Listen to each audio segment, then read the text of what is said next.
Thank you so much, Nina, and thank you to the Mann Center and to all the collaborators on this wonderful production for inviting me to be here today to talk about something I love, music. Hip-hop music, specifically. Hip-hop turns 50 this year. Can y'all believe that? Can we give and what an opportunity to celebrate the impact. As mentioned, my name is Cherri, Gregg. I'm the afternoon drive host for WHYY Radio, and we are gathered here in anticipation of the world premiere of Black Metropolis. It's a work by composer Darin Atwater, which will be featured for the first time ever on July 19th at the Mann Center for Performing Arts.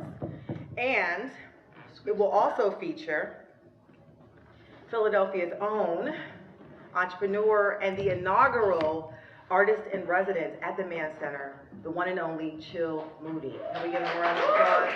I'm gonna ask Darin and Chill to come on out because I'd love to tell you more about this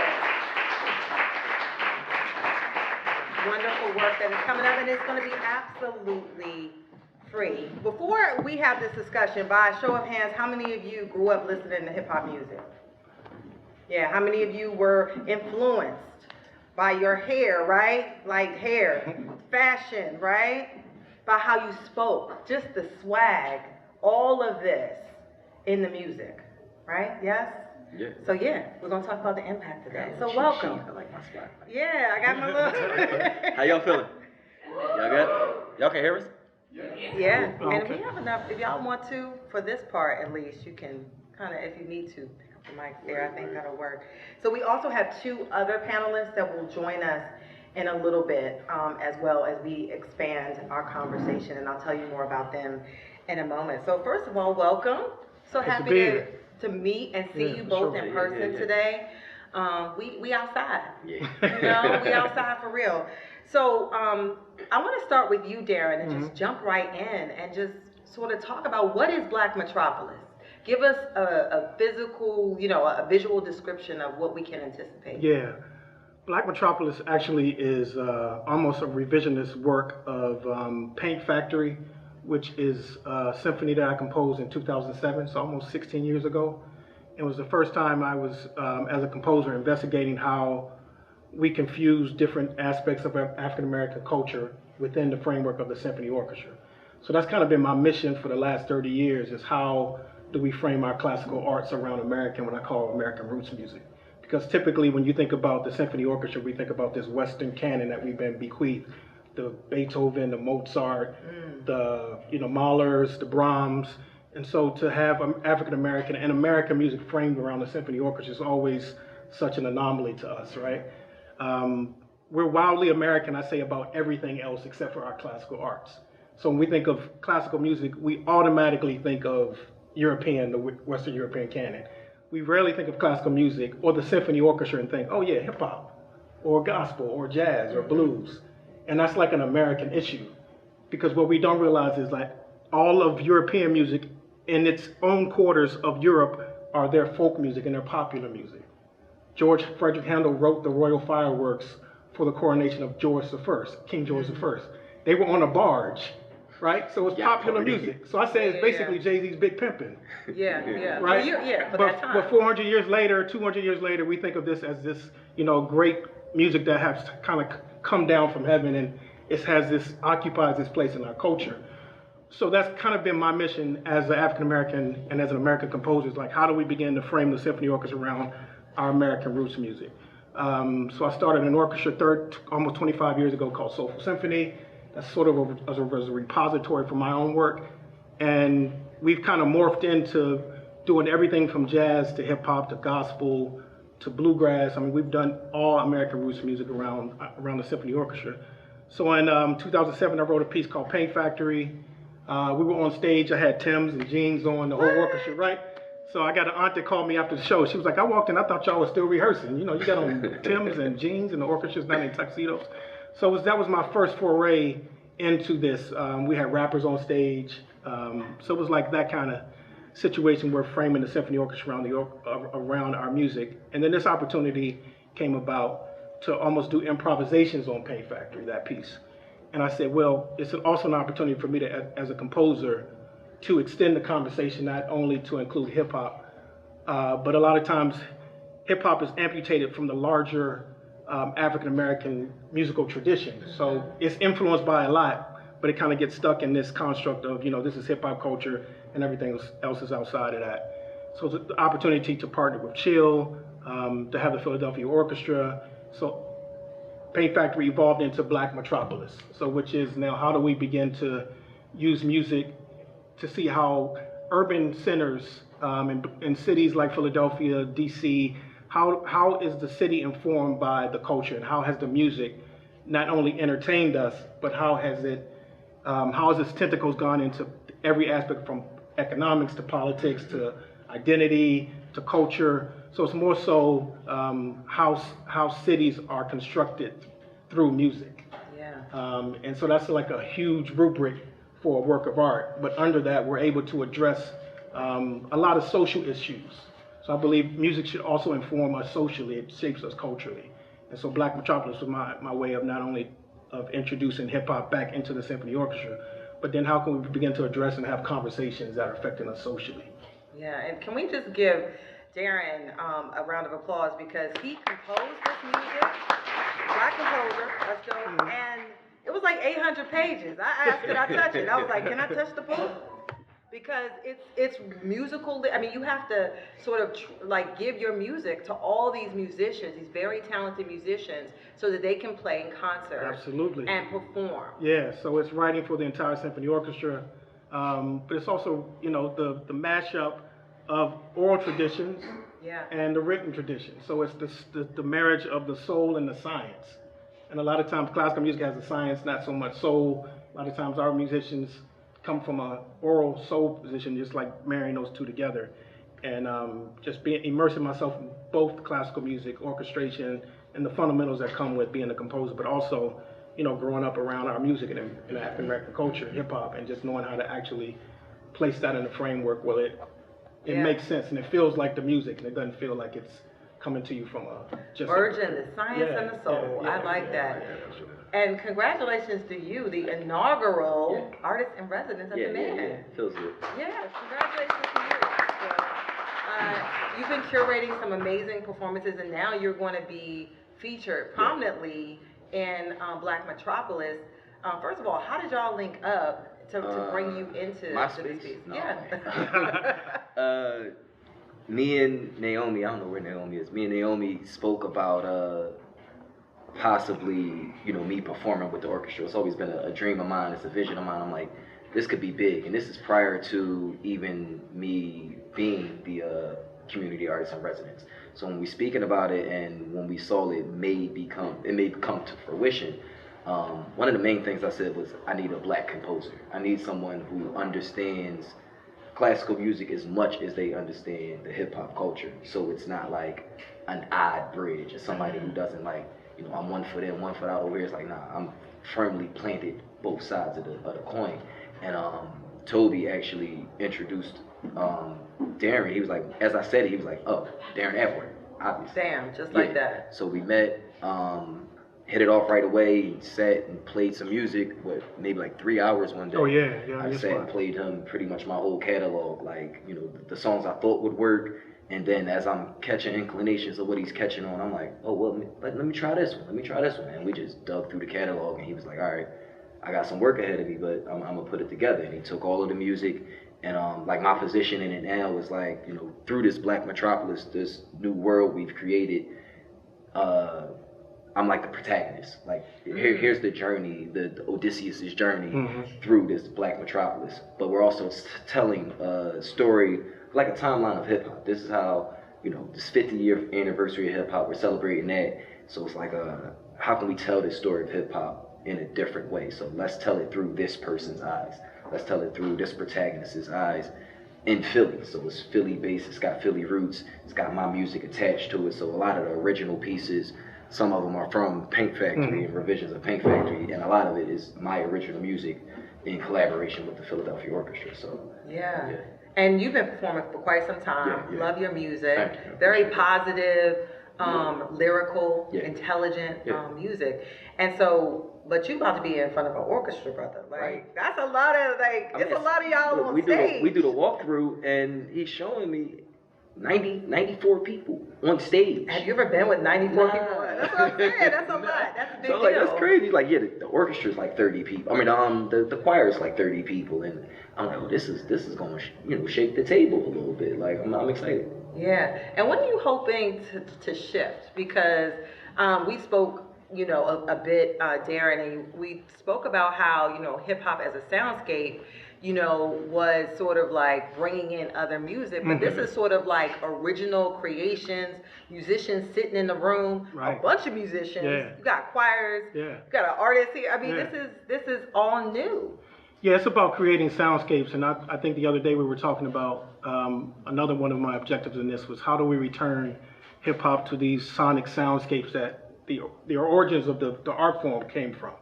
We got everything from the incredible bongo, it's that Apache to film scores to soul music to Nina. I mean, all of this has become samples, but at some point, these are sonic soundscapes from Love Unlimited, and so we've come from this great orchestration. I'm like, in my mind, I'm right. like, This great orchestration that's been distilled, right, down to almost like 808s and hi-hats now.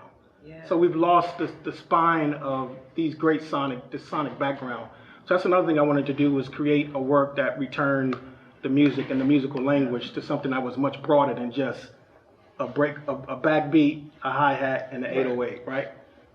So it's just such a richness in the musical language and just the sonic colors that you can get from the acoustic world. A lot of times hip hop is dealing in the digital platforms, right? In the basement, Right, a lot in of the stuff, basement, good stuff which, created in the right, basement. which I love, and it's a part of that too because we got tracks and we got programming and STEM, so we're merging those worlds. But there's a rich soundscape that I wanted to make sure that we were addressing, and also giving an opportunity for artists to now take Black Metropolis and use it as their own sonic samples. Right. And that's a large part of this piece. Most classical works, once they're composed, are sort of fixed forever. Yeah. Like a Beethoven 5 is going to be the same Beethoven 5 for the next 500 years. But Black Metropolis is nimble and flexible in a way that African American music is. Like every time somebody sings Motherless Child, whether it's right, for the next 100, everybody sings, if somebody plays So What from Miles, it's going to be different, right? So it's creating a work that also has that type of flexibility and that's not rigid and fixed. Yeah, and I think about the storytelling, Yeah. like the lyrical ness that is involved in hip hop, and you're going to be sort of like the navigator. You're going to help us navigate through this. The chorus in like a Greek anthology or something. Like I'm gonna help the story go along and show you the direction that we're going. Show off a little bit. I like to get these bars off whenever I can. So there'll be a lot of that. But also piggybacking off what Darin's saying, aside from creating the moment so you can understand the soundscape of the music, also creating a space to kind of, I guess, demystify what hip hop really is to the outsider, to understand when we speak of it as more than just the music, we speak of it as a whole cultural phenomenon, actual culture. Some people don't even understand what we're saying when we say that. So it's like, all right, we'll pair this with something you may understand, the classical music and an orchestra, and maybe that'll help you understand a little bit more what we're speaking of when we say this is a culture, this is bigger than music. Hip hop is, it's our culture, it's damn near American culture at this point. Like, you can't sell a product without, whether it's world, it's a car or some frozen waffles, yeah. like they're gonna sell it with some hip hop music attached to the commercial. Like you have to understand that this is it's embedded in our culture at this point. That's a beautiful thing. And speaking of bars, oh, word. You wanna so I don't mean to put the brother on the spot. I could do that. That'd be cool. If you want to share some bars with us. All right. Let me try and explain something what you're gonna be. Yeah. So, all right. Well, first, can I get y'all help? We can try this out.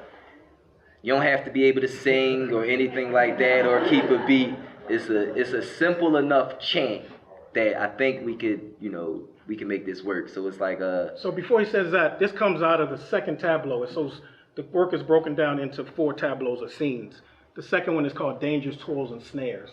So right before the fight is on, there's a movement called Civil Wars and Civil Rights that takes us from the Pettus Bridge to the March on Washington, the Black Black Lives Matter movement. So then the Fight Is On comes on as the next segment, Right. and then can do your thing now. It's a little deep. It's a little deep. Yeah. All right, so real simple. It's just oh, oh, oh, oh.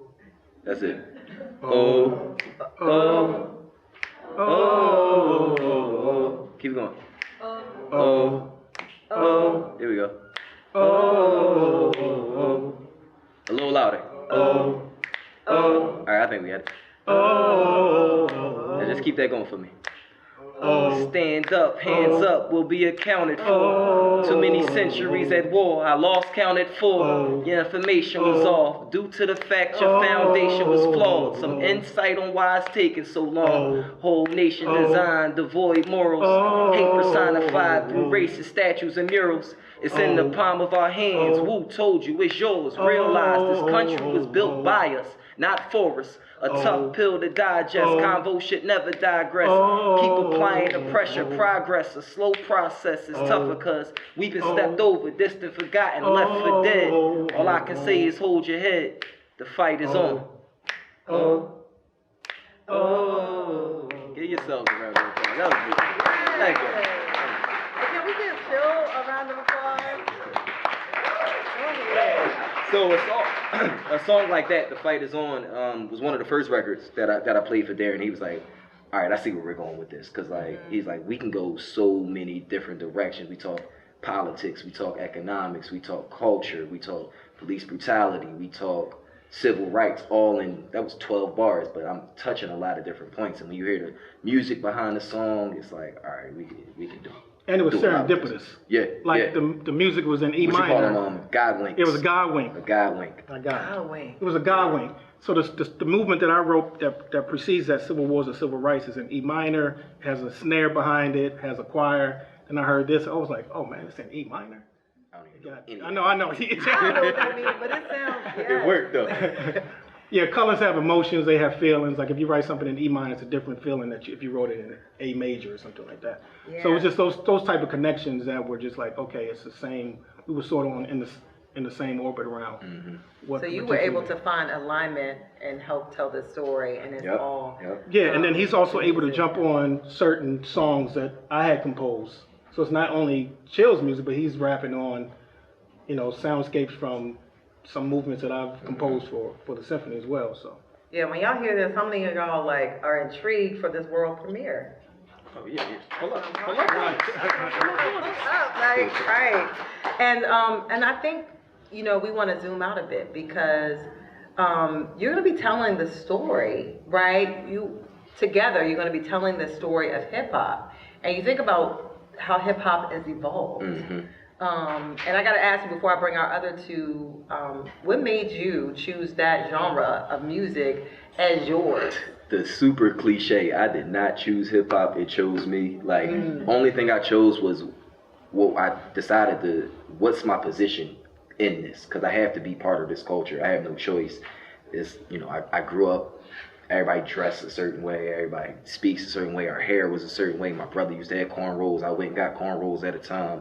We wearing Dickie suits at a time because Snoop and them was wearing them. We drinking 40s and St. Ides because Wu-Tang was on it and Adidas. It was life, it was regular to me. So it's like, what's my position going to be in this? Not, am I going to jump in this culture? I was born into this culture. So it's like, all right, what's going to be my position? So first I was writing. I've always been a writer, even since elementary school, wrote a lot of poetry and things like that. So I thought I'd write for artists, and I did that for a while. And I thrive on a cosign. I love for you to be like, yo, Chill put me onto this. So I promote artists. I still do to this day, but I wanted to manage artists. I wanted to do A&R and all of that stuff. And one day my cousin Boogie was like, yo, why don't you just rap with us? Why are you trying to be the manager? Why are you trying to be just rap with us? You rap good. So I just started rapping. And through the evolution of everything that's going on, it's like, oh no, I ain't just gonna make the money I want to make just by rapping. So it's like, oh, I gotta turn this into a business and be a little bit more entrepreneurial with everything, especially because the music I was creating wasn't necessarily the mainstream or what the mainstream was focused on at that time. And I'm not gonna exploit my hood for the betterment of a couple dollars. So it's like, all right, what else can I do? Yeah. Yeah, and can we give him a round of applause for that, because you don't curse in your music. Yeah. It's positive, and it makes I can't you have my think. mom out here looking crazy, cursing and everything in the music. And the artists that's that really wild. tend to go mainstream are the ones who do things that you don't. You decided that you won't do. And before I bring our last question to you, Darin, is sort of how you got into this, because you were heavily influenced by hip hop, work in the classical space, and now you're bringing it all together. Yeah, I always say classical music is classical music. The orchestra is really a framework. So two things, just in terms of just riffing off with Chill. I like to demystify that hip hop didn't have a virgin birth, meaning hip hop is, we think of hip hop as it's amputated from the larger cultural of African American music and American music. So that's one thing I'm always demystifying. Even with Black Metropolis, I don't call it a hip hop symphony, because hip hop is connected to so many other aspects of our culture. The music is influenced just by way of samples, right? So just by the way of samples, that sample is coming from pop or rock or gospel. So you just can't say hip hop music is this. It's a cultural phenomenon, but musically, I like to say that, you know, as a composer, it's my job to tell sonic stories. So whether it's hip hop or gospel or jazz, it's how we frame that as a storyteller through the music. And second, I love that he said, you know, kind of veering away from the mainstream, because a lot of what we metabolize culturally, specifically with hip hop and popular culture, is the music that's commercialized. It's the commodification of our culture. So it's valued only in so far as it's popular, as it's celebrity driven, and as it is assessed by the marketplace. So if somebody is very popular, they're a celebrity, their music is commodified and it has its value through the marketplace, they tend to have the higher shelf of visibility and accessibility, and right? I wonder why. Right? But our music, you know, music and art should never be kind of assessed through the marketplace that way. You know, America has capitalized its art forms. And so everybody that's not playing that game tends to be on the margin of our culture. And everybody tends to be pushing them through to the center, mainstream. And if you're not mainstream, you sort of don't have any sort of value. So you have to have, it takes a lot of courage to say, you know what, I'm gonna occupy a space on the margins of culture, knowing that my impact is, or my influence is just as valid. So I'm always, you know, talking about how we are at the risk of commodifying ourselves out of great art and great music. Our greatest artists are not necessarily the ones that we know, right? It's the ones that have been commodified and commercialized. So that's an American thing too. It's like, how do we find and celebrate parts of our culture that occupy itself on the margins of culture?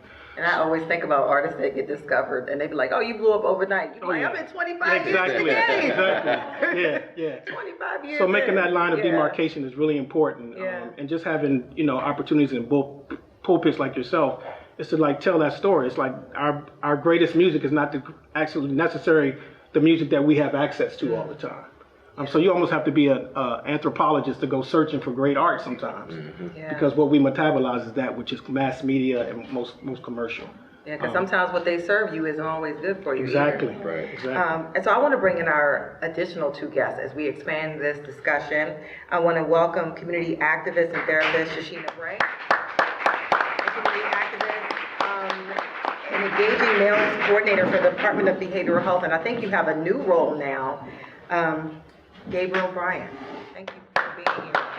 And I apologize, I think you sent me something else saying you have a new role, so you can tell us a little bit more about that in our discussion. So you heard about, we're here at the African American Museum. They have this multi-venue exhibition in partnership with PAFA, Rising Sun, and you heard about that. And one of the questions it asked is the sun rising or setting on the experiment of democracy? And I know we're here to talk about hip hop, but I teach journalism and law. And one of the things that hip hop did, and people might not know this, was that it literally cleared space for free speech through the courts. I mean, Uncle Luke did more than Uncle Luke did more than have people, you know, shaking, you know, and doing booty dances. All right, he literally was a pioneer that cleared space. And others have worked to decriminalize music in the genre of hip hop. So I want you to we want to nerd out on the issue of democracy a little bit and tie it to hip hop. Because hip hop has been at the center of so many movements, right? It's a reflection of politics, economics, culture, and so much more. And given the cancel culture we're seeing right now, given the divisiveness, given the limitations on free speech, what challenges do you see musically, right? And in community-wise? And is this also an opportunity for hip-hop? And I'll bring you two in first, because you're on the ground, you're doing work. What do you see?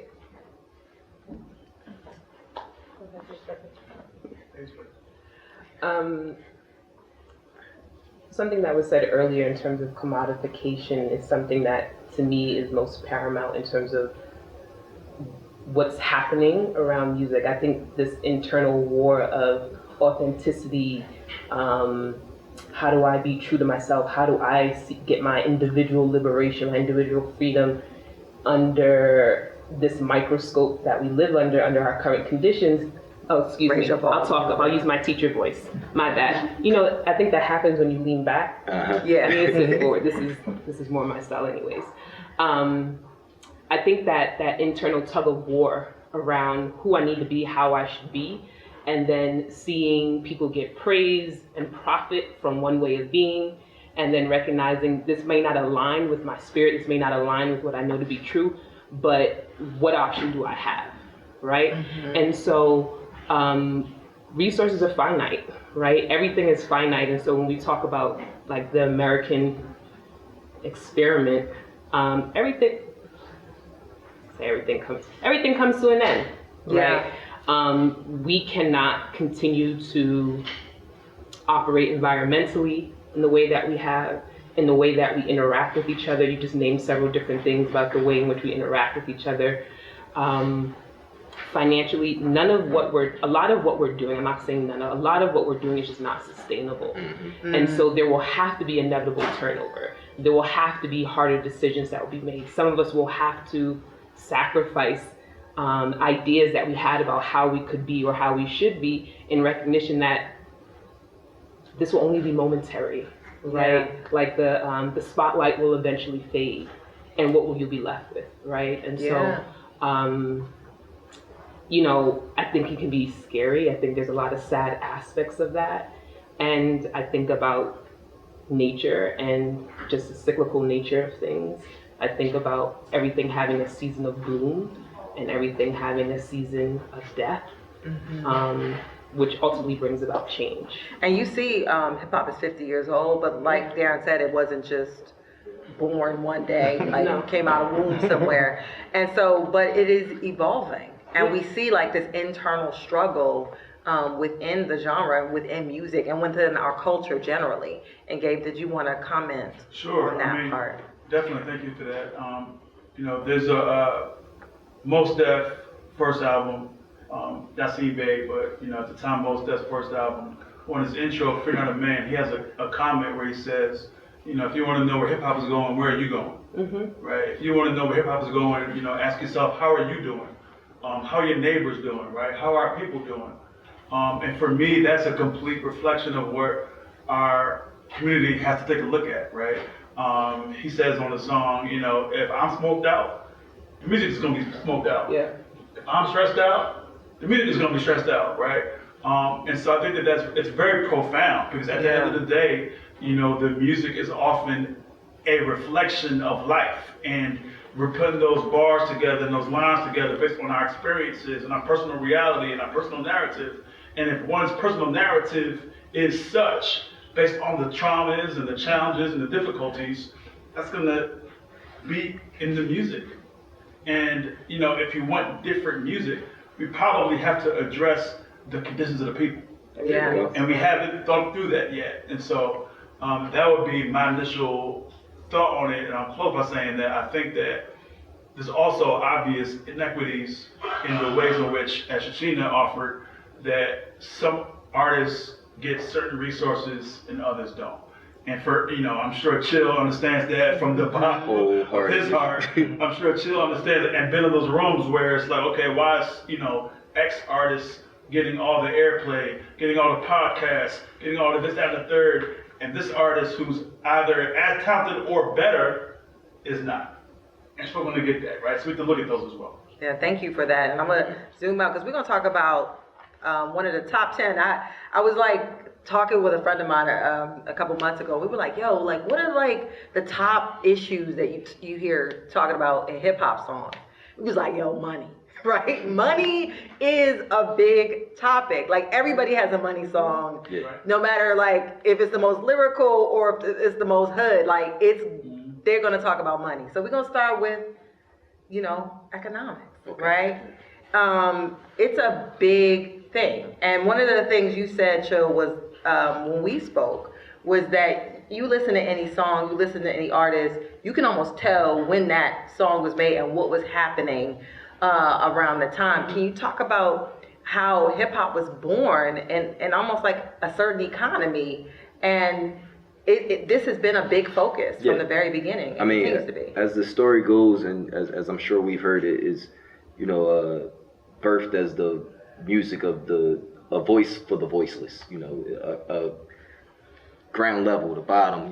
This is what we're talking about. This is what we're going through. Here are our issues. These are the things you aren't paying attention to.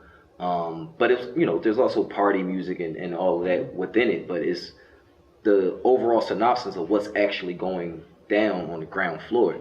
And a lot of that was struggles in the hood. There's no money here. There's no opportunity here. There's no opportunity to make money here. You know what I mean? So it's like, all right, well, this is what we chose to do. So you get, drug references and things like that in the music. But I've always heard a lot of the earlier music as more of an outcry than anything. Like, hey, look at us. Y'all forgot about us over here. Y'all burned all this stuff down. Come back and see what's popping over here. And it's never really changed. Like, now I guess some people have more, and you don't necessarily hear the same, I guess, the struggle or the pain in it, or the struggle, but you still have the pain in it, is what I'm trying to say. You still hear the lack of equity in it all. And a lot of that is economic based, I think. Yeah. Anybody else want to comment on that, the struggle? Because it was almost like hip hop was like the rose out of concrete. It came from urban centers. Where like disinvestment, we talk about redlining, all the things that we talk about, the discrimination, the result of that, the people who were living in that, right? Post civil rights era time frame, right? And what was left, and this music came from that. And Darin, I don't know if you have how do you even tell that? And they found a way to express it using sound. Yeah, again, that's an old trope. It's making a way out of no way, right? And they could have a master plan. Yeah, like right. we find a way to smuggle culture through the music, right? That's from slavery until now, all God's children got shoes. We're talking about financial empowerment, self-empowerment, identity. So it's the same kind of trope that we're hearing now. Again, the thing that I said earlier about commodification. Black trauma gets commodified. So, everything's for sale. So even the trauma becomes something, and like the heroic action of overcoming that in the Black community sort of gets racially constructed too, because we see being heroic almost as being corny, right? Anything that's not kind of like steeped in struggle and trauma and keeping it real and street cred, it's like, how much trauma can you talk about?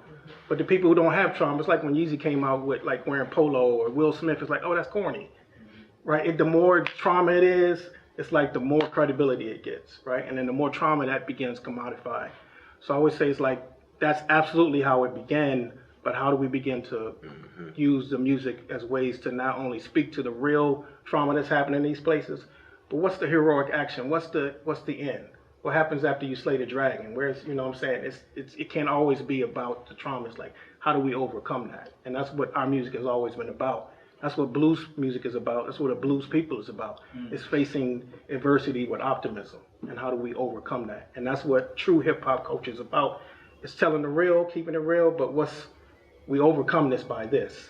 And it's not just about the lifestyle, it's about the art form. And I think a lot of the money that we talk about in songs now is more about the lifestyle, and it's not about the art form.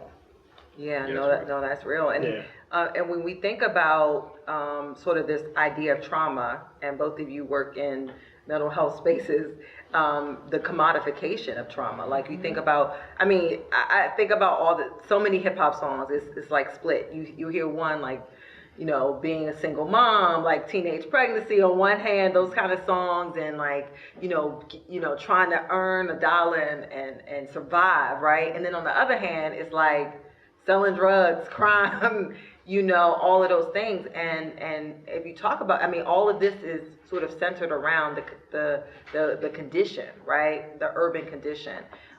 Just your thoughts on, how hip hop was used and how it's being sold, because we want to talk about the economics of hip hop too. How it wasn't a moneymaker, and now there's billions of dollars surrounding the genre of music.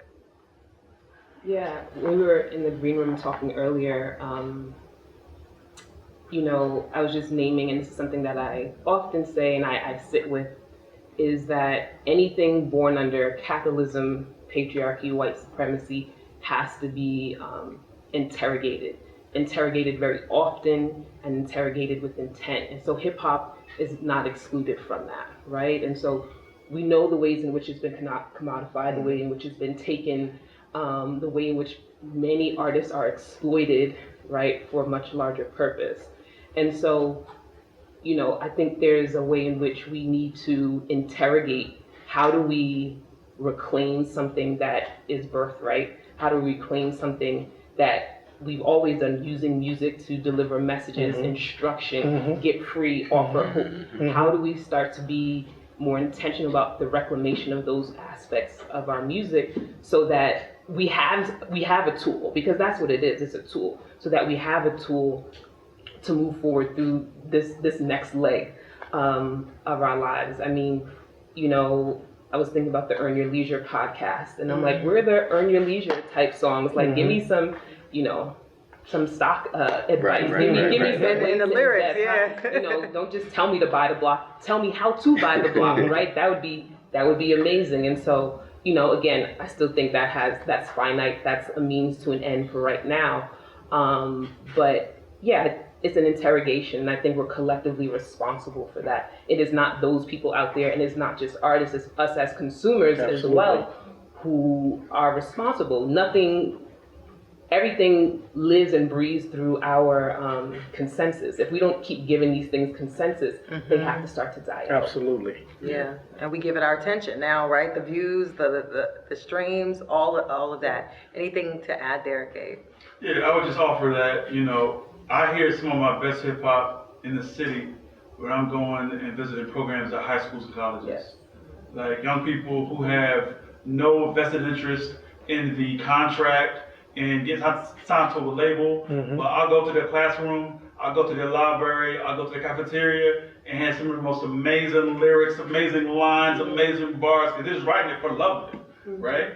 And they might have their SoundCloud page, they may have their, IG page where they can put their bars up. But for me, it's coming from the heart. It's coming from their own mind and their own soul. And so for me, whenever I can go there and see these young people doing that, that's the spirit that I love, that I always try to return to. Yeah, and I want to I know people who have this whole markets around this whole desire, right? Because a lot of kids see this as their way out. They're in the basement, they got equipment, they are really serious. And it's like, I go to schools, I talk to young people, and I'm like, what do you want to be? At least 5 people in the classroom want to be a rapper. And they really see it as a viable career option where they're going to become, the girls think they're going to become the next Cardi B, the boys think they're going to be Jay-Z or whomever, the future, you know what I mean? Whoever they're going to be. And so you think about this. This is a real, because they love the culture, because they love the music, this is how they see themselves. And you're an artist, right? And you see all the young people, that's all they want to do. I want you to comment on the economics of that part, and all the businesses that have built up around selling this drink. See, that's the part I usually speak to them. I speak a lot, with the students, and I'm always a proponent of, you don't have to be in front of the mic to be involved in this music. Somebody's got to hold the camera. Somebody's got to make the flyer. Somebody's got to edit the video. Somebody's got to make the beats. We need engineers. It's a lot of ways to make money in here. And I can't say being the artist is the number one way to make the money. Like you can't, it's a lot of compromise that has to come if you're going to make the money just selling the music. But then you talking economics, you dig deeper into it. Selling the actual music isn't how to make the money anymore. Like when I started, I'm burning CDs. I'm selling CDs. You know, I burn 100 CDs. I'm selling them $10 a piece. I make a stack. I flip that and keep doing it. One, if you already bought that CD, you come to the next show, you can't buy the CD again because you already have it. So how else can I find ways for you to support me was one thing. But then as that transpired, or as it continued, then MP3s and streaming and things like that. So now I can't even sell you a CD because where you gonna put it? You mean, like now we got iPods. Can't even find something to play it on. Yeah. If you gave me a CD right now, I would have no idea what to do with that joint. Like, I have no idea. But because of that, that's taking money out of the artist's pocket because I never said, hey, a stream is worth 0.007 cent. They told us that, like, and we just moved in that manner at that point. So now I can't make no more money. I can't make the money I was making off of the actual music. There's no physical music anymore. So you got to understand the other businesses that are around it. And I'm always a strong proponent of that when I'm speaking to, you know, anybody, the youth, any artist ever. It's like, you got to find ways to diversify out here if you want to make money making this music, unless you just want to, you know,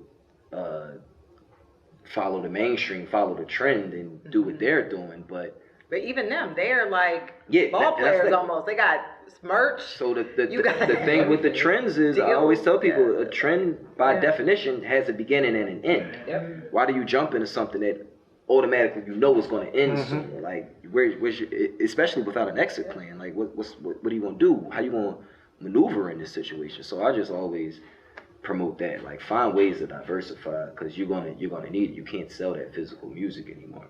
They built industries off the fact that you can't sell physical music anymore, and they got more money invested in their stuff, so they're gonna keep pushing out these products and all of these things and streaming devices and stuff like that, because they're the only ones making the money off of that. And I hate to be like they and all of that, because it sounds like conspirator or whatever, but that's really what it is. It's somebody else is doing it, and it's not the artist. And until we got really control over every aspect of the culture, we're not really free with it all, I think. Yeah, and one last question on the economics before we move to politics.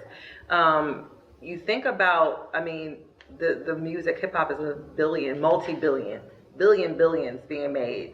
Hip hop, but the people who created it are not necessarily the ones making the money. You know, I was teaching my students how, you know, Little Kim didn't even own the images. Some of her own images. They're selling T-shirts with her on it that someone else owned, and she didn't even own her own, you know, image. So somebody's making millions off of her image. So you think about that, and just, you know, sort of how do we rethink hip hop as an, you know, economically, or any music, and you lived your life working as a musician. Yeah, I mean, again, it's the same old, I'm hitting this bullseye with every question. It's you got to find avenues where you self-identify away from being commodified in a certain way. It's like Chill, it's like the Mann Center. It's a perfect example. Artist in resident, Chill gets to express himself in a lane, in a space as himself, identify with an audience, build his audience, bring his audience to a completely different avenue. That as an artist, even as a hip hop artist, as a kid, it's like, oh, I can be a rapper, I can keep it real, it's real. I'm with the Philadelphia Orchestra, or I'm at the Mann Center, or I'm an artist in residence. Like, they have no idea of other avenues of not only economic empowerment, but keeping it real in terms of their true artistry. And that's important, that we have avenues that are not just mainly through commercial and the commodification of a thing, or getting the bag. Like you said, everybody wants to get the bag. Okay, what you gonna do when you get the bag? Yeah. That's a trend too. Like, at the end of it, the soul and the humanity of a culture is inside of its arts. Those are the things that remain. I don't care if politics change. I don't care if democracy changes. Like we go to Rome, we go all of these great places, and the culture is there. We don't know who it was, a republic or this, but we know that we're going to go see David. We can go see the pyramids. Art is and culture is the thing that remains outside of the bag, outside of identity politics, outside of, and that's the thing that you have to protect. That's why you have to have your art. The soul of your arts have to have a certain integrity, and they have to have a certain prophetic nature to them, so it has a enduring quality to them. But if we're talking about just the bag and it's about the money and it's about the lifestyle, okay. Like Chill says, it's trendy and fatty. It's like my dad used to say, okay, you cotton candy is gone, right? And that's a lot of it tastes sweet and it's all good, but it's the shelf life is like that. And so we're trading a certain depth and integrity and honesty in our art forms for like just these, it's trendy and it's hip and it's lit and it's this, but okay, what are we giving to the next generation? Like what do we be keeping to our American society? And it's sad because it's much of the same commodification of a thing that really is so rich. And that's why I'm, being engaged in conversations like this, being engaged with an artist like this, being engaged with an institution who's connecting those dots. More of that. Yeah. Yeah. More of that. And so I want to switch gears a bit and talk about politics because, when we think about, where we are politically in this country, and we think about where we were when hip hop was sort of like coming together and was getting labeled as an actual thing. From the very earliest days, it was the music has been political, and a reflection of the political positions of the people who performed it and the people who were part of the culture. How do you view the political? I'm gonna start with you, Gabe, because you started off with your favorite. How do you view the political foundation of hip hop? I feel like there are a lot of artists who are seeking to utilize their music to evoke certain narratives, certain ideas that could provoke and promote uplift. I think that there's a way that we should study those artists and look to those artists to support them. I also feel like for younger artists, like the average person right now who's in high school, a Kendrick Lamar and a J. Cole are like old heads to them, right? I'm looking for the 19-year-old Kendrick Lamar. I'm looking for the 20-year-old J. Cole. And for them, a lot of them, I've heard this from people, young people, themselves say, yeah, Gabe, like Kendrick Lamar's cool, but that's like your generation. Not knowing that he's like way bigger than me, right? Yeah. But the reality is like for them, they feel like that's something that's still sort of far removed, and that they're looking for progressive voices that are sort of more in their generation, more their peer group, more their age. I also think that we've done a poor job, and I'm saying we as a collective, we of so-called old heads and OGs, of going back and giving back, frankly, right? I think that for a lot of us, we're quicker to castigate, quicker to cast aspersions, quicker to denigrate and point fingers than to have a conversation. And to go back to these schools, and go back to young people, go back to the block, go back to the corners, and say, hey man, like let's have a conversation about these ideas and issues, as opposed to just being so quick to Twitter to just say, hey, everything is wrong. We forgot how to just be connected as a community, as a village, and I think that we need to get back to that. What you just said reminded me of, I remember it was like an online debate where Harry Belafonte called out Jay-Z. Back in the day, like this was years ago, saying that he needed to be like more about his community and speak up and be more political, because during Harry Belafonte's time, I mean, he basically funded Dr. Martin Luther King Jr. and the Civil Rights Movement, right? And they were like, Jay, like what you doing, brother? You're a billionaire. You need to be funding these political movements. And so, but of course they worked it out. They was mad, and I think Jay-Z even rapped about it. Rapped about it. And so you think about that generational divide there, right? But does, do artists, do people in the genre, and I'm gonna ask you this, Joe, like, and then I want the rest of you to comment, like, do you feel some kind of like obligation? Because you are leaders of culture. Yeah. And the politics, we are a minority group, mostly black and brown people, can get lost in the sauce. And there is so much influence. Is there like a political responsibility to speak on things. There's a cultural responsibility. There's Mm-hmm. a responsibility to your people to just carry it properly. Don't put our outside business outside or inside business outside, like things like that. Mm-hmm. I feel personally a lot of politics is divisive. Mm-hmm. It's like meant to be divisive. In the song "The Fight Is On," I think in the second verse I say, how I see it, we just want to promise honor. You making it difficult. Us wanting to live ain't political. Mm-hmm. They'll take a issue and put it on this side or that side when, what is it, bipartisan? It should just be a human rights issue. It should Like housing. like housing, like Yeah. certain opportunities, like it's so many things that it's like, oh well, guns, like it's like certain things. It's like, come on, like what are we doing here? What are we really arguing about? So for me, the responsibility I feel is to speak directly to that and to be authentic in it. Like I'm not gonna act like I'm super well versed in every socially, economic whatever. I'm not a socialist. I'm not into that. But I have a voice. I have some ideas. I'm willing to start the conversation. I'm willing, but certain things I don't lend my voice to. Certain campaigns and things like that. I can't do it because at some point I'm gonna feel like a puppet because I don't really understand all of what you're doing. And then you got other motives and you got other things. I care about my people. You care about me as the messenger as opposed to what the message is. So when Harry Belafonte is saying that to Jay-Z, or remember historically Charles Barkley with the I'm not a role model thing, it's like, nah, we need you. They looking up to you. But it's like, yeah, but let's make sure we doing it right before you utilize me. You utilize me, don't use me, is what I'm saying. So I don't know, I told a lot of different ways with it, but I just try to make sure it's like as authentic as possible when I'm speaking like political, if you will. Yeah, I remember during the pandemic when Nicki Minaj caused a little bit of a ruckus because she was talking about vaccines, and people look to folks like that, and if they don't have the right information or if they're not, speaking with accuracy, it can cause more problems, right? Division. Politically, and it caused a whole political situation. And so, Shesheena, I want you to comment on, just, expand this. I mean, have you seen people use the music politically in a way that worked? Yeah, I think we always have. I love what you said earlier about being an anthropologist in order to find the music.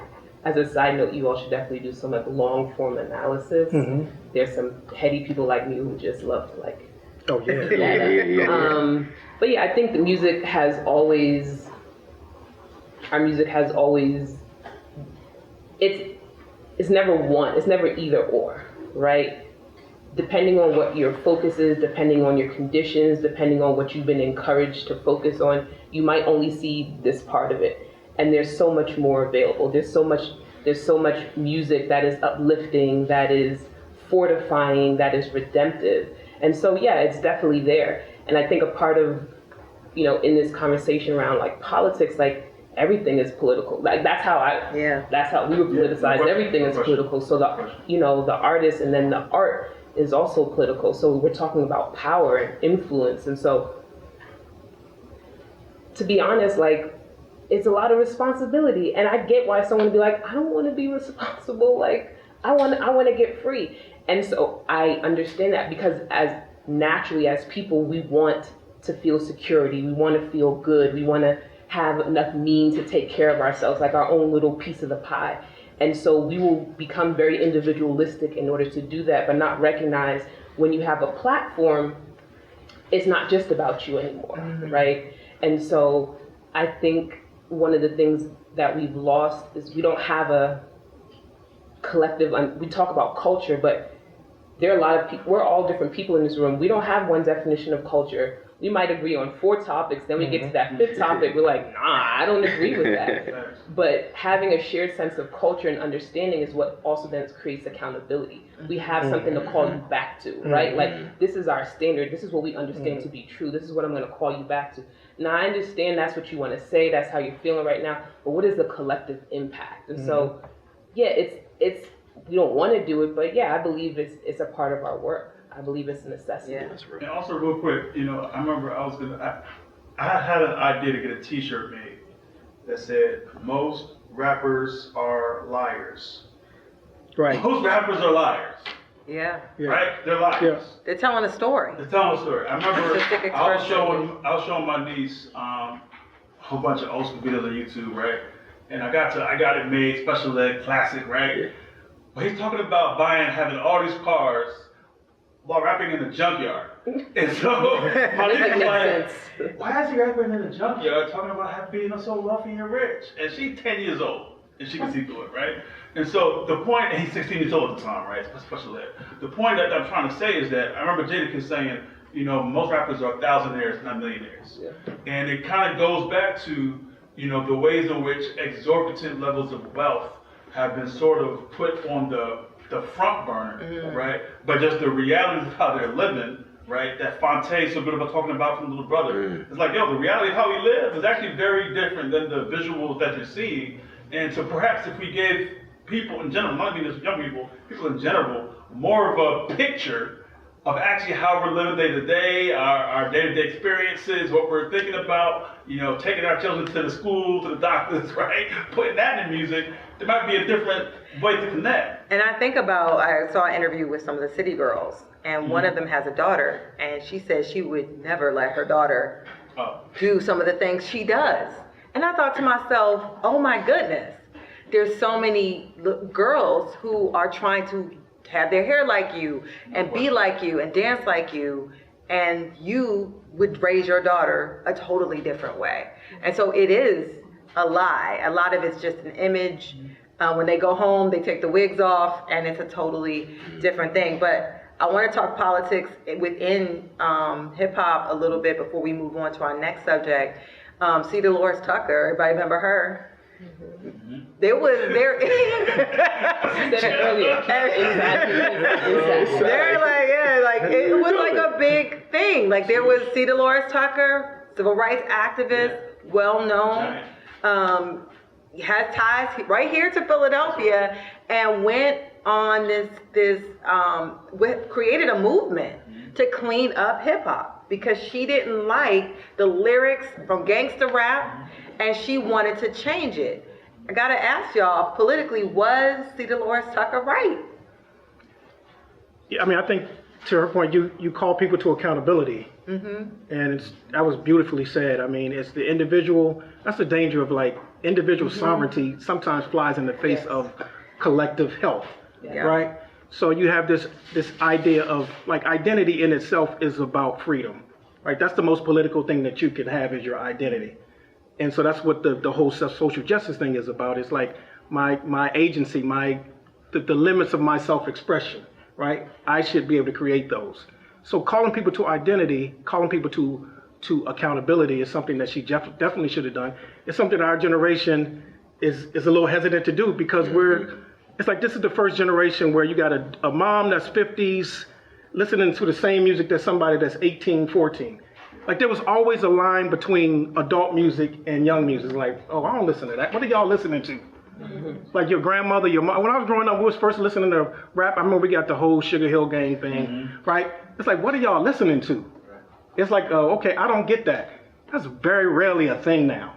Hip hop is multi-generational. It's not only that. You got people who are 50s, 18 doing the same thing. You listening to Cardi B when you 50 and you 12. Like, that's a problem. I like Cardi. I do too. So you're saying it as I'm always like. No, I like it too, but I'm saying that there's our generation. It's the music has been so homogenized, right? Yeah. That we don't. There are things inside of the music that are not always appropriate for. Specifically, when you're mass producing something, it's like you don't have any type of. You lose the control of it once it becomes something that we're just mass celebrating. And you got a 12-year-old and we wouldn't do that with alcohol. We wouldn't do I call it ear porn, right? Yeah. But because it's cute, it's like, oh, look at little Pookie. He down there and he's doing it's like, yo, you know what I'm saying? Then it becomes that and it's like not cute anymore. Yeah. Right? Because he's being exposed to things that he's not really, that's what she was saying. It's like, it's blood in the water. It is. I think, so two things that come to mind. With the City Girls thing and you saying, oh, look a little pooky. Yeah. A lot of that is parenting. Like, she's literally telling you, hey, be a better parent, Right. because my kids ain't listening to this. My kids don't there's listen that. to my music. But then on Right. top of that, it's when you start calling out the artist and saying, yo, you're putting this in your music, you're putting that in your music, look what you're doing. You forget, or sometimes we don't speak to, like, who's actually distributing this music, who's forcing you to do. And I'll take it apart, aside from like the over sexualization, and just into like the rap beef and how that kind of like messed a lot up in the hood. You know, now we're arguing east and west, or this artist versus that artist. But there, the labels, and I'll tell you, the labels will sit and say, start a beef.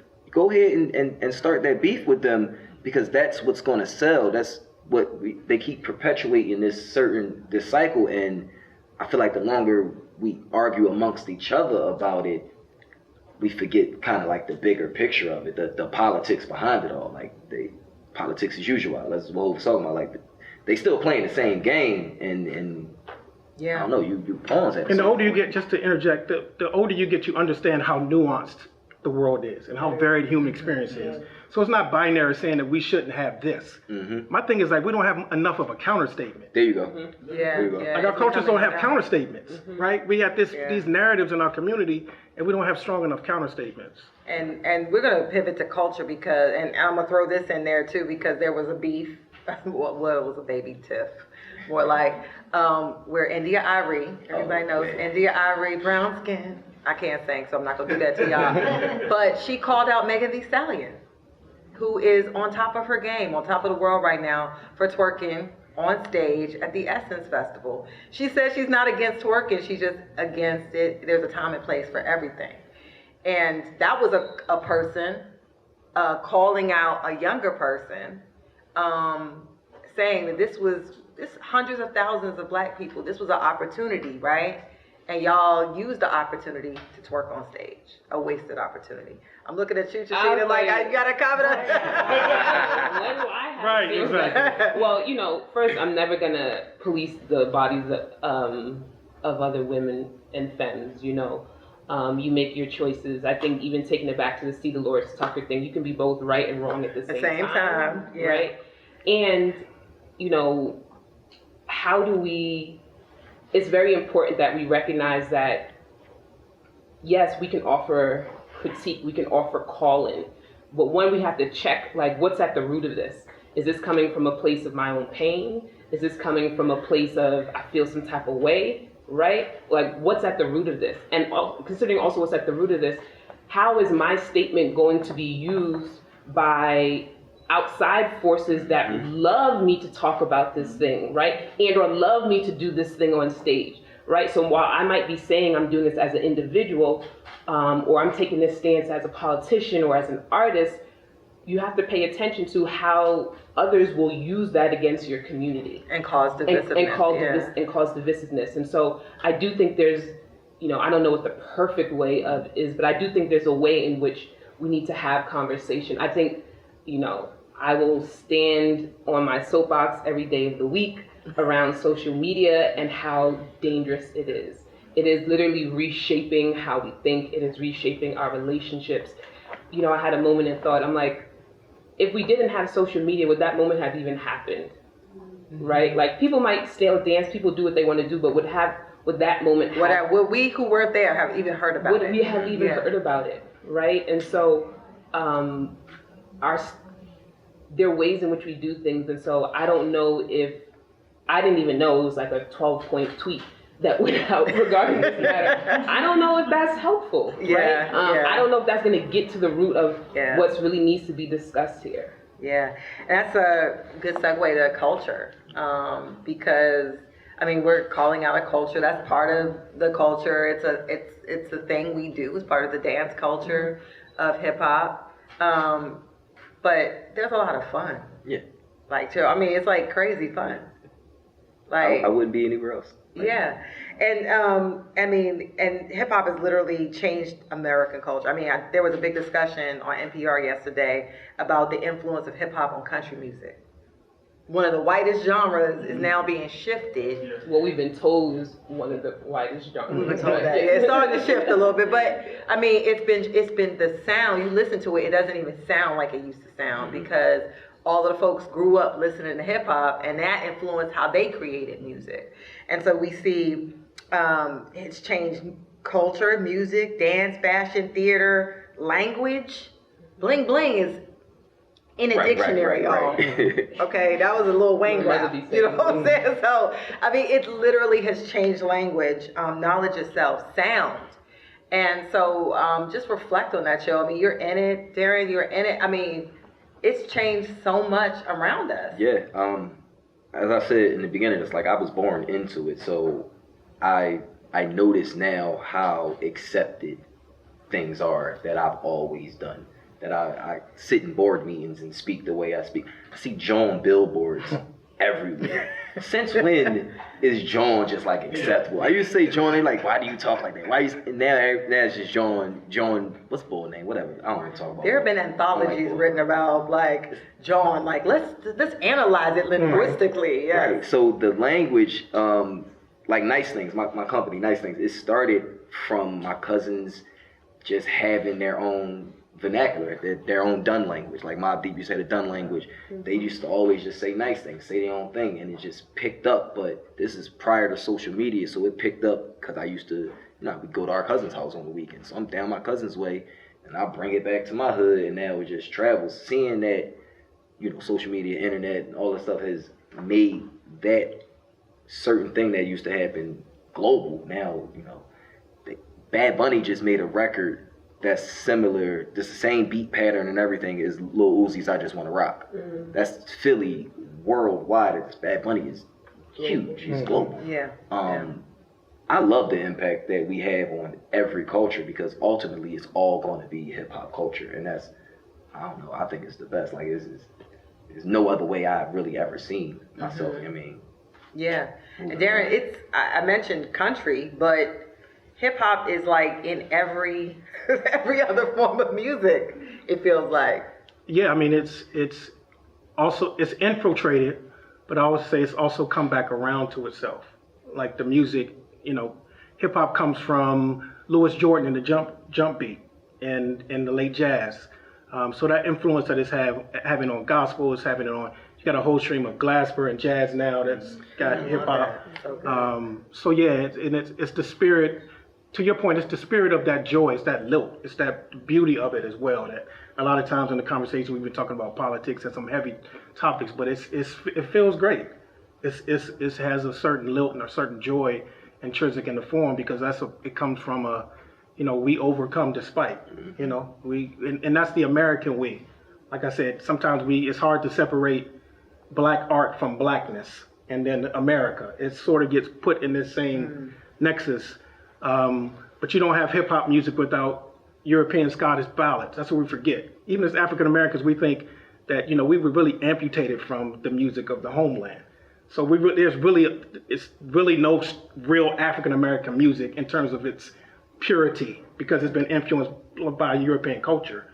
So a lot of that is also in hip hop, and a lot of that is also what resonates with American culture.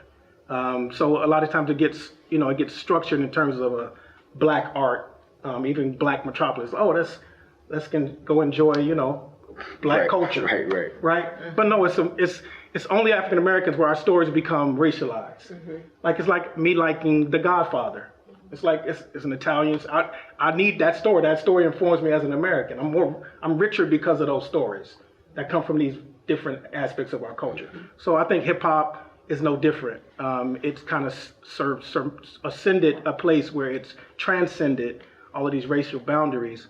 But at the end of the day, if you get close enough to it, it still has those constraints of racialism that we both celebrate, and something I feel like it should also be always welcoming in terms of culture. And that's something that the root word of culture means to cultivate.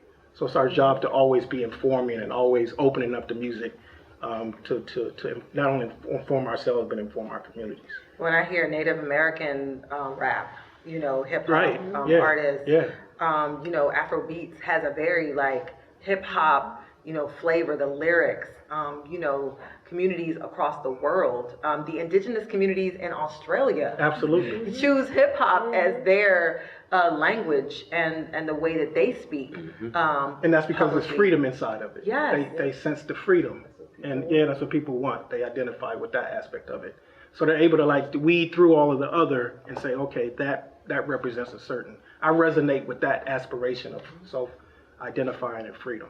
Yeah, and I want to talk about the empowerment aspect of the culture, because some of the most confident, I mean, there's so much confidence in when you see these artists, there's so much confidence just being able to get up there and to be like change style, just wear something that initially looks crazy, but then everybody's rocking it. You know what I mean? And Gabe and Shesheena, if you want to comment on just the empowerment of it, the confidence that you see, men, women, children, like anybody who participates, it's almost like it's very empowering to say, hip hop says almost be who you are. Yeah, I mean, the only thing I'll add to that is just my love of lyricists, like the ability to like close your eyes and just listen to somebody. Like I don't have the ability to, you know, we were joking before about having like a hot 16. I would struggle. Like if you're like right now, I'd be like, okay, so start some, you know, it would be difficult. And so I deeply, deeply admire like this natural ability to bring words together, to make things make sense, to tell a story, and to bring people into that, I think is truly powerful. Yeah, and I'm gonna pivot to mental health, our fourth and final subject for this discussion. And I think about one of the top songs that came. I remember My Mind's Playing Tricks on Me by Ghetto Boys. Hear the beat, Yeah, that was yeah. Bloody, Exactly. It was like the storytelling. He was like, no, it's my hands are all bloody from punching on the, and it's like, oh my God, like every Halloween, but all during the year you hear this song, and you think about like the storytelling of hip hop songs and the music and the culture, and then also just us sort of releasing and talking about the struggle and specifically addressing mental health concerns. Gabe, did you want to comment? I mean, it's gotten even more explicit. I'm not explicit, but I would say specific in talking about stress, anxiety, like all the things. And I think it's been good for our community. I want your comment. I mean, I think it's fantastic. I mean, we know that Kendrick Lamar put out a whole album last year dedicated to his mental health struggles, trying to get therapy and trying to expose his personal stories, you know, throughout that entire album that came out last year. I remember being in high school, you know, hearing Faith Evans sing on Tribe Called Quest song. I really know how it feels to be stressed out, right? And so, you know, the reality is that I think that there are spaces. I tell you.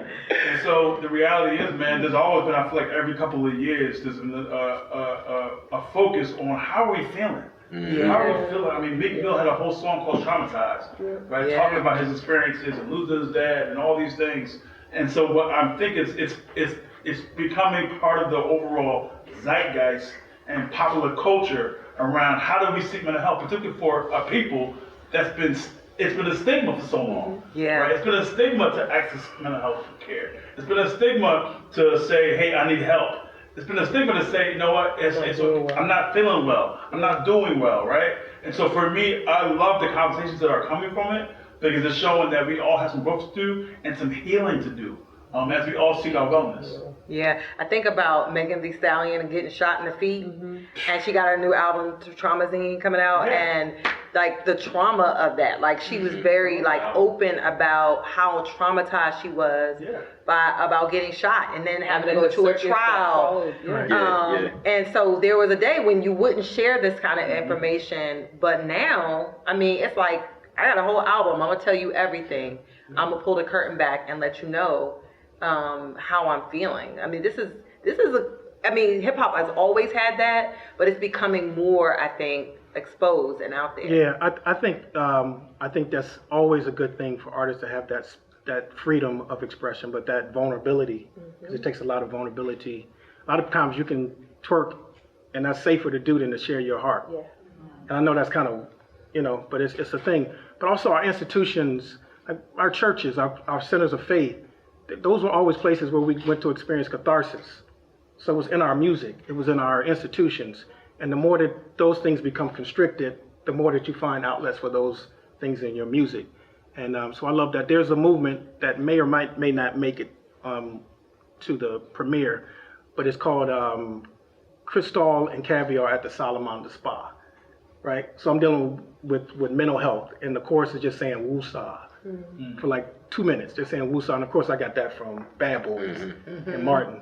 But it's just whole addressing that aspect of the music, that aspect of catharsis and needing that sort of, after you're talking about all the money and chasing the bag and doing this, there's still a place for you to have that type of vulnerability where you're dealing with all of the pressures and all the things that just are intrinsic in being human that need an outlet somewhere. And if you're not getting that from an artist or from the music, it's something that you have to kind of fabricate on your own. So I was glad to see that was an aspect of this conversation, because mental health, it finds its way into the music, but artists struggle a lot with that, and it's because, we're trying to bring the abstract to a concrete space, but we're expected to live in a concrete space. So you're always mitigating two worlds as an artist. You're mitigating the abstract world and you're mitigating this concrete world. And a lot of us do it better than others. Some get caught here, and they lose themselves. So that Kendrick and making that ability to self-soothe through your music and having a community that you're also, because there's a lot of power in your voice, so you're giving people also permission to do the same. So I applaud both of them for doing that. The issue sometimes comes when expressing that trauma, expressing, the mental health or whatever that you've been going through in your music involves other people that aren't involved in the industry, that, your family, your people you're in relationships with, whatever it may be, your partners, your friends, whatever. Trying to find clever ways to do that and not expose them too much, because that's going to bring a whole nother set of pain that you probably don't even want. So like I've always tried to put as much of myself into the music, as authentic as I can be, but even there's still some times where I have to I'm not putting nobody's name in it, but of course change scenarios a little bit, because I still want to speak to the issue and speak to what's really going on. So when you see me and you greet me, you understand there's something deeper than just a rapper right here. This is a man here that's going through certain things at certain times, or has been through things at certain times, and that opens the door for people to sometimes open up to me and speak. I heard your song. I have a song called Smile More that it speaks to alcoholism, mental health, and it takes place in a conversation between me and a friend. And a friend called me one day and he's telling me the issues that he's having. And, I'm talking through it with him in the first verse. And then the second verse, I'll say, the conversation continued. I figured it's only right we got into the fact that you don't know what I've been through, don't know what I've gone through, don't know our stories, one and the same, lost ones, called running from pain. I ran towards it.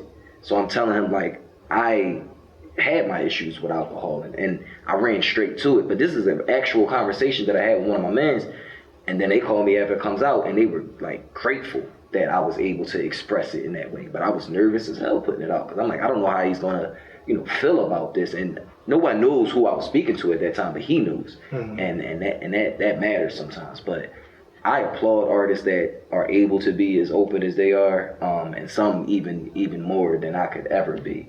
But it just opens the space up for everybody to be able to do that. Real quick on that point, one thing that Chill does very well, and other artists do very well, is that if you're going to present these images and messages, you don't want to beat nobody on the top of the head. It's still got to be hot. It's still got to be entertaining.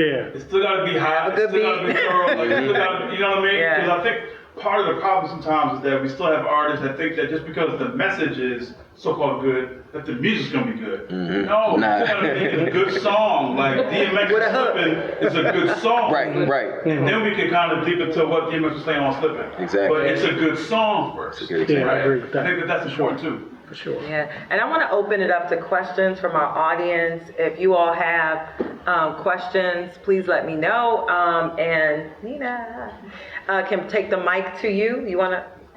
Okay. Okay. Hi everybody, how y'all still with us? Yes. Yay. I'm trying not to go. It's a quick round of applause for Mr. Mason.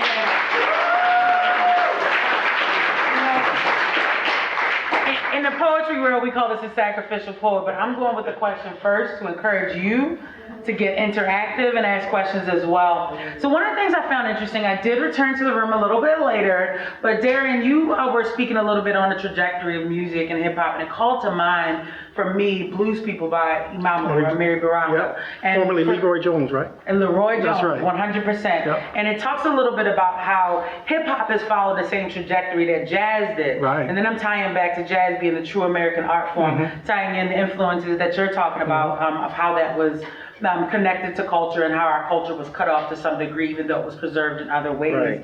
Right. My question for the panel is, in your wildest dreams, it's related, but it's not. You know, we think about this fusion of music, specifically with Black Metropolis, how this is showing up. I think about Nas at Carnegie Hall, I think about Thought, I think about all the really dope mashups.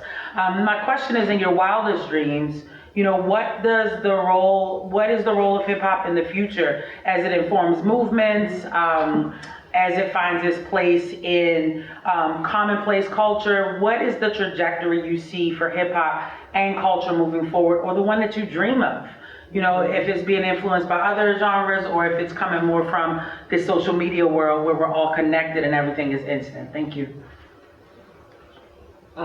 Thank you for that question, Nina. I'm like, you want to be up here?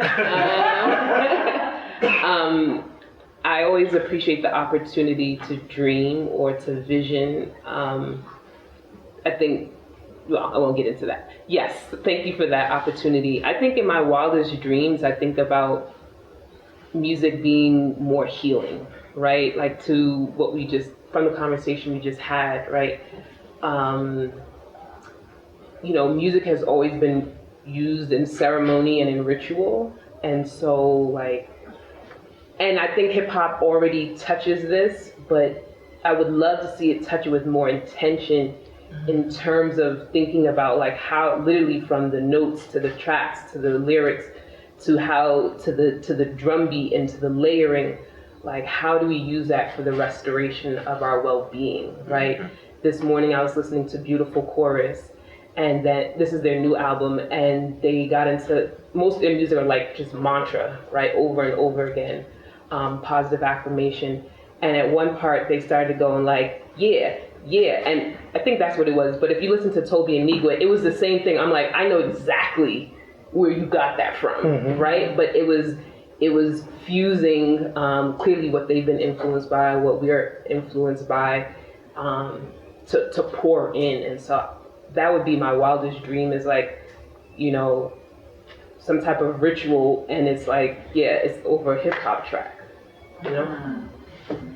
That's good. For me, it's a more unified front from the youngins in the game and the forefathers and everybody in between.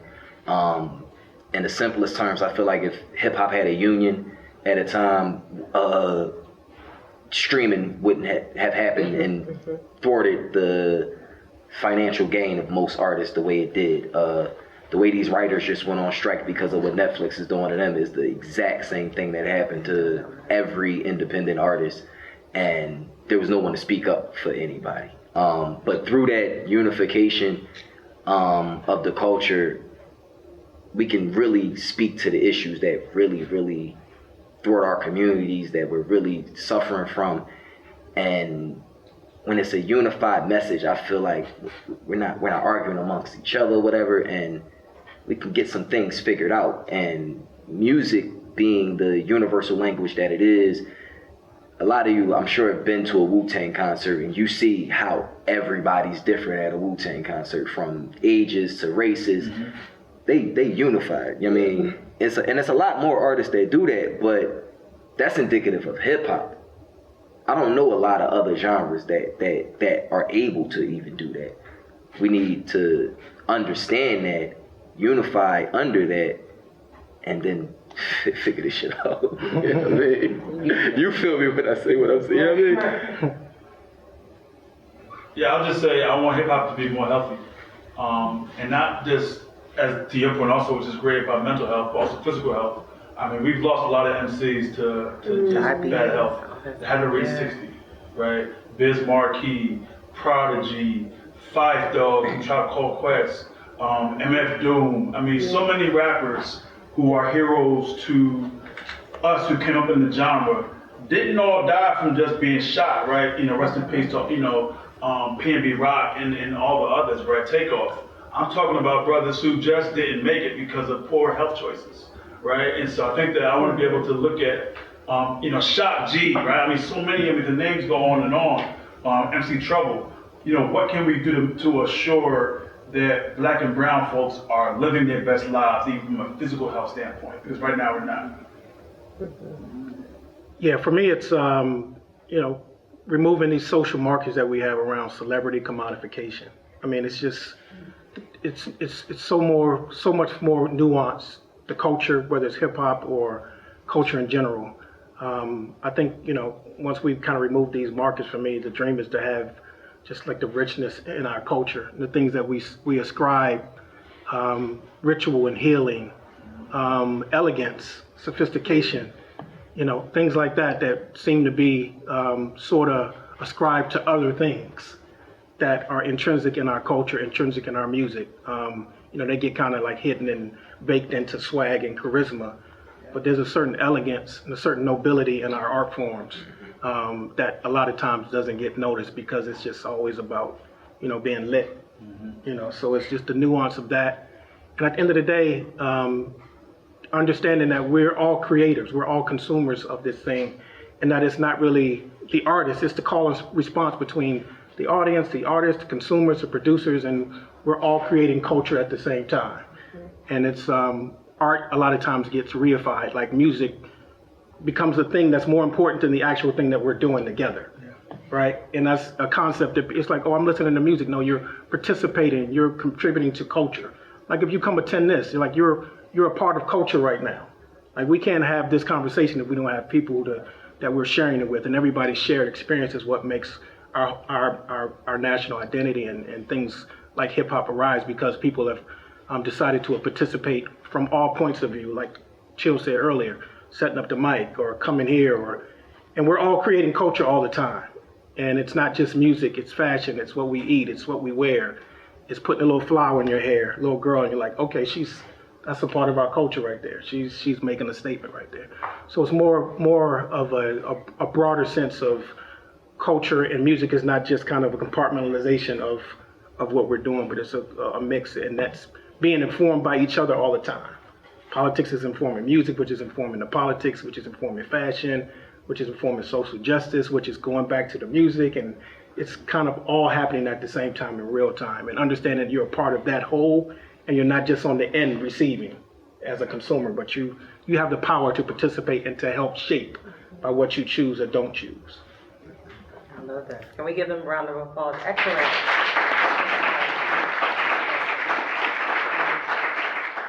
Oh, that would be a good little wrap-up.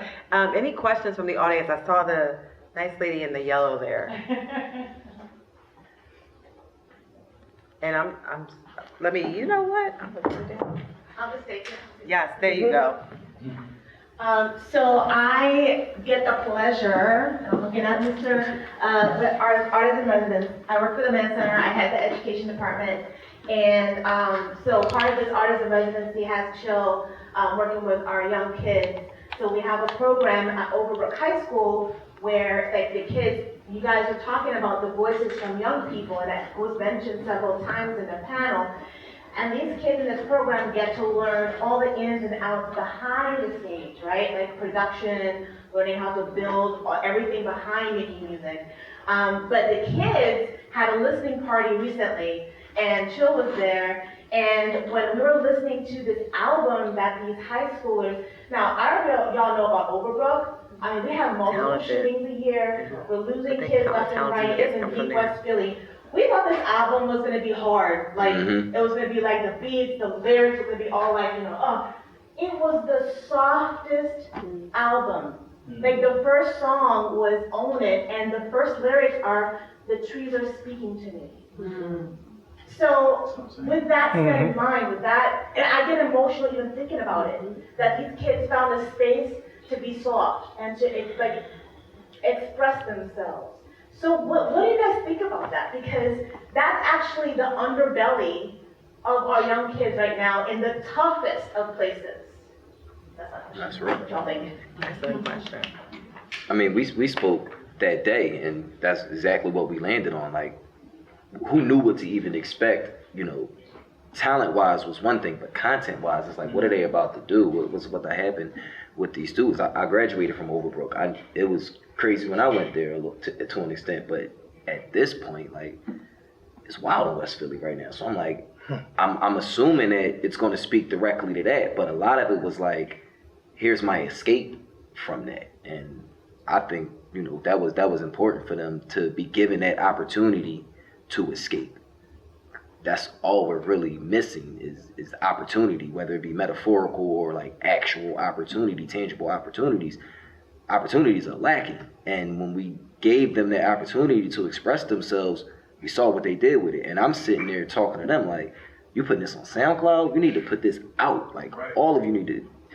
The city should have a record label, and y'all should be able to funnel what y'all doing through this, and we can make something out of this, because this is what the kids are saying. This is what's really going on. They know what's going on. These kids aren't graduating with people that they came in with because of gun violence, but that's not even all they're speaking about. They're speaking to the broader everything. So I just think giving more opportunity like that is important, and nourishing that opportunity once it's given. It can't just be a one-off. Like, we didn't just teach them this semester. Some of them kids we've been working with for 2-3 years, and I'm sure we'll continue. I think that's important. Yeah, I think the irony in that is, aside from the imperatives that we kind of have put on kids, is that we're shocked by the trees, and not seeing that the trauma is the thing that's the toxicity, right? What we expected from them is actually the anomaly. And we think the anomaly is, wow, they're talking about they're being soft, right? That should be the norm. And that's the beautiful thing about the human spirit, is that, yeah, when it's allowed to self-express in a safe space, that's what you get. But because we're surrounded by so much trauma, and it's in our music, and they have these social imperatives of who they must be, in that safe space where they weren't being judged, I think the fear of putting it out was like, oh, it ain't gonna be hard enough. Right. You know, it's not enough saying. trauma in it. So this soft space is like, okay, I can talk about trees here. It's a safe space. I can be myself. So that was the paradox that really, I was just informed by something like really deeply as an artist, is that, you know, these, like they say, out of the mouths of babes, it's this idea that amidst all the issues and imperatives that we even have put on that generation, at the end of the day, what's coming from their spirit is something that would be deemed as soft and vulnerable, but removed from all of the trauma is something that came very natural to them. So I think it's, you know, more of the same, as I say, trying to take away those imperatives and creating more safe spaces. Yeah, I think for me, I would say, like, in the same way that Black people aren't a monolith, Black youth aren't a monolith. And the reality is that they have varied interests, they have varied ideals, they have varied dreams, they have varied ideas about the world and how they want to contribute to the world and how they see themselves in it. And I think, you know, one of the things, I'm glad that Chill said this earlier, you know, I've done programs where I've had everybody in the classroom take out your phone, go to your app, whether it's Spotify, Tidal, whatever you use, pick out a song, right, Cardi or whatever it is, and go to the credits, to your point. And so everybody sees recording engineer, mixing engineer, arranger, composer, and let's do a whole class on these different roles, to your point. And so, and it's easy because now they can see it in front of them, right? It's not just a sort of amorphous sort of idea. And I think that one of the things that I love, what I was saying in the beginning of the conversation, is the idea that these people are brilliant. These youth have so many ways to look back. I saw a young person the other day, right before the school year ended, you know, what artists, you know, sort of made you want to make music. And people were saying Migos and all the different groups, and one kid said Outkast. I'm like, Outkast, you weren't even alive, man. Like, tell me about how Outkast impacted you. You weren't even alive. But he went into a whole thing. He started doing, rhyming rhymes that were 30 years old. From like the AT album, right? And so it's very interesting to see, okay, how did this young person get A, acclimated to Outkast, B, want to be so inspired by it that you can actually now, recite word for word all these lyrics that are 25 years old, but then also apply it to your own life. And so it just goes to show you that, to your point, if it's timeless, it's timeless. And the messages are timeless, and they have a way to resonate with our people. Yeah. I mean, I appreciate you sharing that anecdote because it just made me feel so good inside.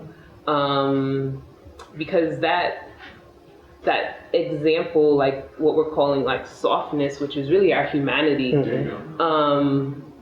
makes space for our humanity to show up in other spaces, right? Like in our interpersonal relationships and how we deal with our environment, how we deal with, the animals around us, that shapes our household, that shapes the classroom, that shapes our community. And so for me, that's very hopeful. That's my prayer, is that we can find the softest, most vulnerable parts of us. I don't share this often. The name of my practice, my mental health practice, is called Going Inward Wellness. And I got that from a Pharrell song. And the lyric is, you gotta go inward in order to experience the outer space that was meant for you. And for me, I was like, yes. I was like, I want all people of African descent to go inward to experience the outer space that was meant for them. And so, yeah, that's where I Gabe and I talk about, I know how to do the hard. We know how to do it. We know how to pound the pavement. We know how to be gruff. We know how to cut, add whatever you want to say at the end of that. We know how to do all of that, but our ability to remember our humanity, I think, is truly powerful. And so that's what I want more of. Yeah. And I think we have time for one more question. Oh, two more? Okay, we'll get both of you in, and maybe we'll have only two. All right. Thank you. You're welcome. Great questions, by the way. Definitely. First of all, I'd like to thank everyone for this deep discussion, very well needed, okay? You touched on so many subjects, culture, politics, mental health, hip-hop, everything. But one thing that I wanted to ask you about is technology. How do you think technology is affecting hip-hop? And the gentleman spoke about how you're trading in really the talents for something that may be fake, or you're selling your soul for it. Because the technology now with Web3 and NFT, artificial intelligence, this is affecting them. So how do you think that we can preserve hip hop in this technology that's moving so fast, and how it's affecting? That's a great question. That is such a good question. Well, first you have to be aware that we have to adapt. I said first you have to be aware. There has to be the awareness raised that we have to adapt. You adapt or you get rolled over. We didn't know what streaming was going to do to our pockets, let alone the culture or anything else. We really had no idea what was going on. So you have to tap into the resources and the artists that are speaking to the education, of what's coming. Find ways to edify yourself about what's coming up. Stuff like AI and things like that. You also have to learn how to collaborate with these things. I'm a strong proponent in technology. I'm not afraid of technology. I've always kind of used it to my advantage as best I could. I'm not one of the people that feel like, these computers are about to take all of our jobs or things like that. But I use AI, to assist in other things that I'm doing. But if you aren't aware of what's going on, if you don't find ways to edify yourself, you'll become that fossil. And you as an artist, it's artists now that, like Lloyd Banks, for instance, Lloyd Banks' big thing, the reason he left G-Unit, because 50's like, you have to go online and you have to start doing stuff. He's like, I'm not tweeting nothing. I'm never doing, Lloyd Banks don't like to leave his house. And now he's putting out music, and it's good music, but it's still, 3 verses and 3 hooks, and he's not moving with the time, so he's looked at as a dinosaur, as a fossil or something, somebody who didn't move with the technology, whereas a Conway, who's the same age, just about is thriving right now, and he just came out, but they're in their 40, and he just started rapping to the mainstream, but he understood what was going on with technology. He understood how frequent he had to put things out. He knows how to manipulate, the merch market and how to sell things online with Web3 and NFTs. They jumped into that when it came. You just gotta stay educated about it. And I don't they probably thought what computers was going to do in the first place was going to I don't think it's nothing new is what I'm saying. There's nothing new under the sun. No idea is original. There's nothing new under the sun. It's Nas, but I think it's in the Bible too, like Ecclesiastics or something. But I heard it from Nas, and that's real. Yeah, it is. Yeah, I would say use technology to do what it's meant to do, which is really bring us back to human engagement. It's like ritual, coming together. No technology can ever replicate people coming together and having a human moment, like this kind of thing or a concert. Just the music, the technology, once it serves us to better facilitate this type of human engagement, it's almost like back to basics.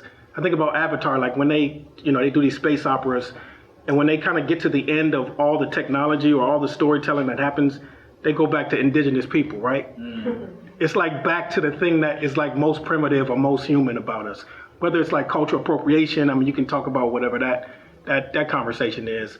But I think at the end, like when you get to the extent where you're pushing up against artificial intelligence, or the thing that it makes us most human is the things that make us, it's the fundamental things about just human engagement.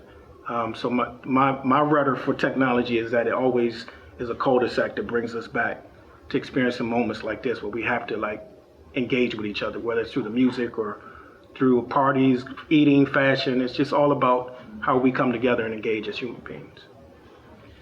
So we have our last question. This young lady here. Everybody's good. Yeah. Hello. My question is pretty simple. For my final, for my project, it was about the emotion in music and how different music channels different brain chemicals, which makes you interpret music in a different way. And me personally, I play piano, and when I play certain songs, I would change the emotion from what they're originally to make the audience feel something more different. And I just wanted to know, when you rap and you perform your music, what emotion do you usually want the audience? That's a great question. Great question. Beautiful question. I appreciate that question. And I know you can also speak to because the colors at the and bit all right of there that. now. But when I rap and when I perform, I'm glad you separated those two. When I'm writing songs and when I'm visualizing how I'm eventually going to perform these songs, that's exactly what I'm thinking. How do I want these people to feel? I may be writing it from a space of intense pain. I don't want you to cry with me necessarily. Sometimes I may, and I'll do that, and we'll get the lights right, and we'll do all that. But I want you to celebrate, and I want you to intake it a little different. So let's turn the key up some. Let's present it a certain way. I'm very meticulous in when I'm writing because I know I'm going to have to perform it in front of somebody, and I know I want a certain reaction. It may be a different reaction, it may be the same reaction, but I know I want a reaction out of it. So a lot of that is science, and I'm sure you'll speak to that. And what your project is on, a lot of it is the frequencies and what beats I select, and when I want to take the drums out, when I just want certain elements of the song to be exploited or whatever. But it's a dope project that you did that. I love the idea of that, and in understanding that it's legit. This music is the reason they use certain frequencies in certain twerk music or the gangster rap or whatever. It's it kind of drives a certain part of you to where a J. Cole Lights Please is a little more beautiful, and it's because you want people to feel a certain way. And we do a lot of that with, and we will be doing a lot of that with this Black Metropolis.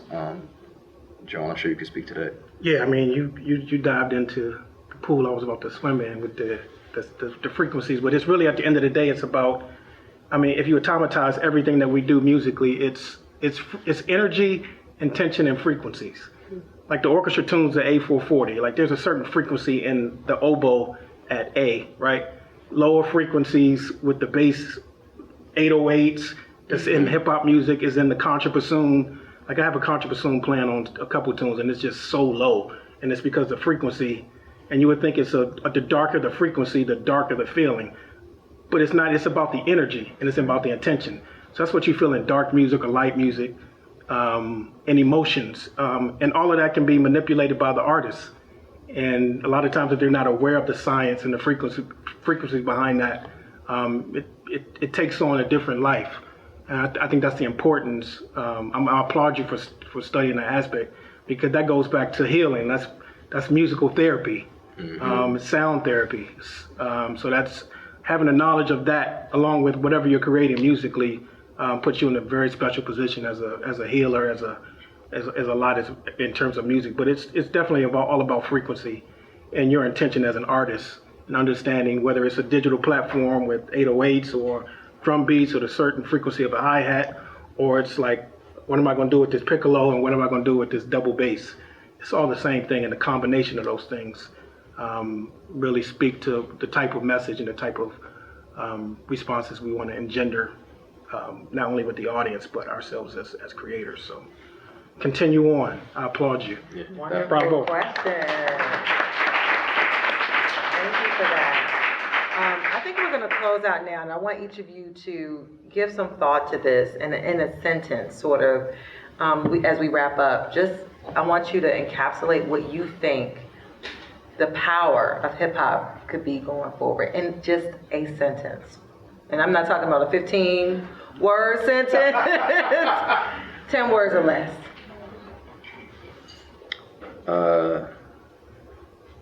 My sentence is, they should have known hip hop would take it this far. This is an adage, but we turn poison into medicine.